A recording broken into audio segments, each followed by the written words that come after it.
This is TradeFlow News, bringing you relevant news and insights from around the world. TradeFlow News, enabling trade for SMEs and economies worldwide. These are some of the key topics that we will be looking into in today's program.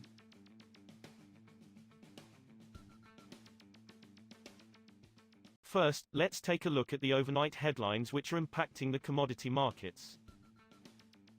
U.S. imports of used cooking oil, UCO, from China are set to hit a record in the months ahead, even as regulatory uncertainty casts doubts over longer-term prospects of a trade that boomed last year. According to market participants, U.S. demand for UCO, a feedstock for biofuels like renewable diesel, has surged as federal and state governments launched incentives to support the industry as they aim to decarbonize transportation. That sparked such a frenzied rush to build new renewable diesel plants that U.S. capacity more than doubled from 2021 to 282,000 barrels per day in 2023, according to government data. The rapid surge flipped the U.S. from a net exporter of UCO until 2021 to a net importer since 2022. Oil prices fell by around 1% on Wednesday due to persistent concerns over Chinese demand and elevated risks of a broader economic slowdown, though losses were capped by supply risks in the Middle East and Libya. Brent crude futures were down 76 cents, or 0.96%, at $78.79 a barrel by 13:20 GMT. U.S. West Texas Intermediate crude futures fell 77 cents, or 1.02%, to $74.76. Prices lost more than 2% on Tuesday, having gained 7% over the previous 3 days to more than $81 a barrel for Brent and $77 for WTI. Moving on to the top news in the energy sector. Libya's oilfield closures spread on Wednesday as the Soar field almost completely halted output, two field engineers told Reuters, amid a political dispute over control of the central bank and oil revenue. Authorities in the east, where most of Libya's oil fields lie, declared on Monday that all production and exports would be halted. Soar was producing about 209,000 barrels per day, BPD, before output was reduced, the engineers said.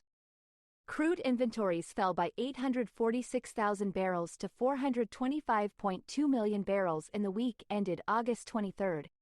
The Energy Information Administration, EIA, said on Wednesday, compared with analysts' expectations in a Reuters poll for a 2.3 million barrel drop. Crude stocks at the Cushing, Oklahoma, delivery hub fell by 668,000 barrels in the week, the EIA said. U.S. gasoline stocks fell by 2.2 million barrels in the week to 218.4 million barrels, the EIA said, compared with analysts' expectations in a Reuters poll for a 1.6 million barrel drop. Next, we have the top news in metal markets. India will hold wider consultations with steel companies before imposing curbs on imports of low-ash metallurgical coke, used in steelmaking, a source with direct knowledge of the matter told Reuters. India, the world's second biggest producer of crude steel, in April proposed a country-specific import quota to cap annual imports of low-ash metallurgical coke, also known as met coke, at 2.85 million metric tons for 1 year.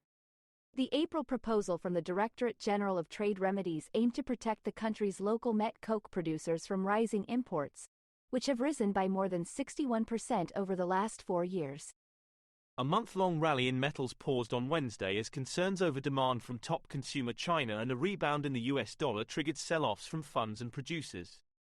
3-month aluminium on the London Metal Exchange was down 1.9% at $2,501 a metric ton in official rings.